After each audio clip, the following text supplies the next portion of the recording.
বরের মাথায় পাগড়ি থাকে, সবার মাথায় কি পাগড়ি থাকে? কিংবা মাথায় কি এখানে প্রধান হচ্ছে না পাগড়ি প্রধান হচ্ছে? তাহলে এই যে অন্য একটা পদকে কিন্তু বোঝাচ্ছে, মাথায় পাগড়ি যার। নারী কিসে আটকায়, এরকম একটা কথা প্রচলিত আছে। বিল গেটস থেকে শুরু করে ইলন মাস্ক কারোর কাছেই নারী আটকায়নি, দূরে চলে গেছে। শুধু একজনের কাছ থেকে দূরে চলে যায়নি, সেটাকে বাংলাদেশের চিত্রনায়ক শাকিব খান। তিনি আবার দুইটাকে দূরে সরাই দিতে পারছে না। তাহলে নারী আটকায় কিসে? নারী আটকায় শাকিব খান। তাহলে আজকের ক্লাসের সাথে শাকিব খানের কি সম্পর্ক আছে?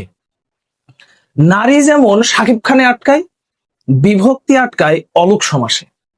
আজকে আমাদের ক্লাস হবে অলুক সমাস নিয়ে।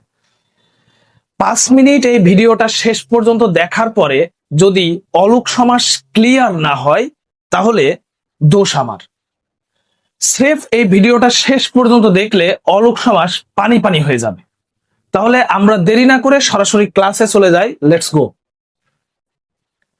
তাহলে অলুক সমাস আমরা দেখতে পাচ্ছি তিনটা সমাসের মধ্যে আছে: অলুক দ্বন্দ্ব, অলুক তৎপুরুষ, আর একটা হচ্ছে অলুক বহুব্রীহি। তাহলে এটা পরীক্ষার হলে আমরা কি করে আলাদা করব? প্রথমত আমরা অলুক দ্বন্দ্ব সমাসটা নিয়ে একটু আলোচনা করব।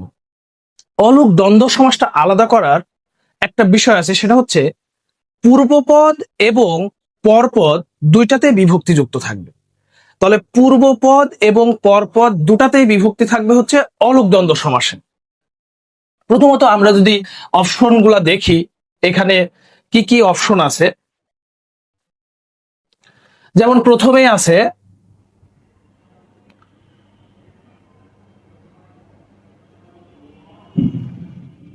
আছে দেশে বিদেশে। প্রথমে কি আছে? দেশে বিদেশে। এই যে দেশে একটা, বিদেশে একটা, এই যে সপ্তমী বিভক্তি যুক্ত আছে। পূর্ব পদেও বিভক্তি আছে, পর পদেও বিভক্তি আছে।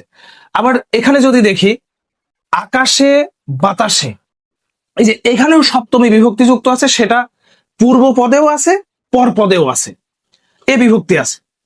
জলে স্থলে, এই দুটাতেও কিন্তু পূর্ব পদেও বিভক্তি আছে, পর পদেও বিভক্তি আছে। তাহলে এগুলা ব্যাস বাক্য করবো কিভাবে? প্রথমটা যদি দেখি দেশে বিদেশে, এর ব্যাস বাক্য কি হবে? দেশে ও বিদেশে, দেশে ও বিদেশে। তারপরে আকাশে ও বাতাসে, তারপরে জলে ও স্থলে, তারপরে ঘরে ও বাইরে। প্রত্যেকটাতে পূর্বপদ এবং পরপদে বিভক্তি আছে। তারপরে দুধে ভাতে, দুধে ও ভাতে, দুইটাতেই কিন্তু পূর্বপদ এবং পরপদ দুইটাতেই বিভক্তি আছে।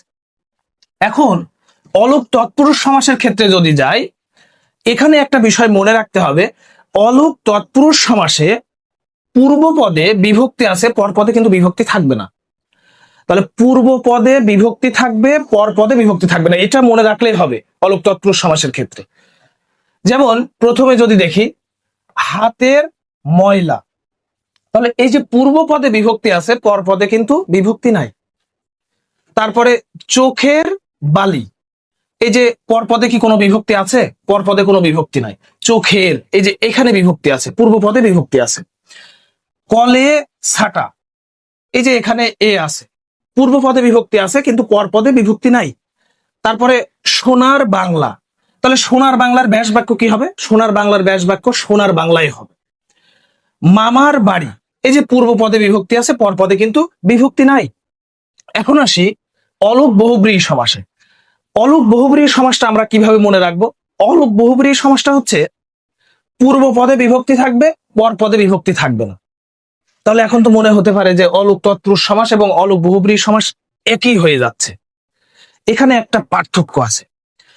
অলুক তৎপুরুষ সমাসে পরপদ প্রধান হবে, আর অলুক বহুব্রীহি সমাসে কোনো পদই প্রধান হবে না। আমরা জানি বহুব্রীহি সমাসের কোনো পদ প্রধান না, অন্য পদ প্রধান। তাহলে অলুক বহুব্রীহি সমাসে আমাদের মনে রাখতে হবে যে কোনো পদ প্রধান নয় এবং পূর্ব পদে কি থাকবে? বিভক্তি থাকবে। যেমন এই যে আছে হাতে ছড়ি, হাতে ছড়ি বলতে কি? হাতে ছড়ি বলতে এই যে অন্ধ লোককে বোঝাচ্ছে। তাহলে এর ব্যাস বাক্য কি হবে? হাতে ছড়ি যার। এরপরে আছে হাতে বেড়ি, হাতে বেড়ি কার দেওয়া থাকে? আসামির দেওয়া থাকে হাতে বেড়ি। তাহলে এখানে কি হাতেই প্রধান হচ্ছে না বেড়ি প্রধান হচ্ছে? কোনো পদই প্রধান হচ্ছে না। এই যে পূর্ব পদ প্রধান হচ্ছে না এবং পর পদ প্রধান হচ্ছে না, আসামিকে বোঝাচ্ছে হাতে বেড়ি। তাহলে এর ব্যাস বাক্য কি হবে? হাতে বেড়ি যার।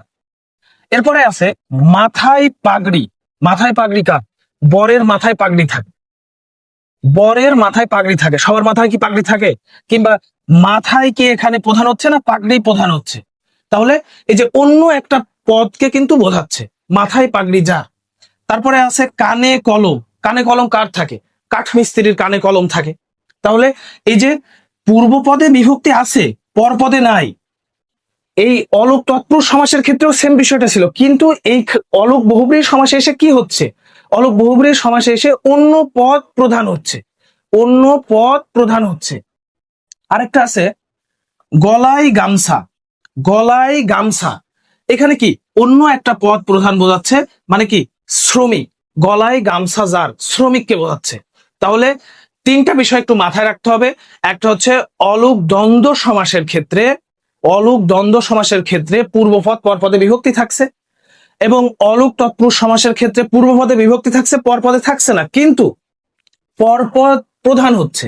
আর অলোক বহুব্রীহি সমাসের ক্ষেত্রে পূর্বপদে বিভক্তি থাকছে, পরপদে থাকছে না, কিন্তু অন্য পদ প্রধান বোঝাচ্ছে। আশা করি, আমার মনে হয় যে পরবর্তীতে আর অলোক সমাস থেকে প্রশ্ন আসলে ভুল হবে না। আমার মনে হয় এই ক্লাসটা ফুলফিল ভালোভাবে দেখলে ইনশাল্লাহ।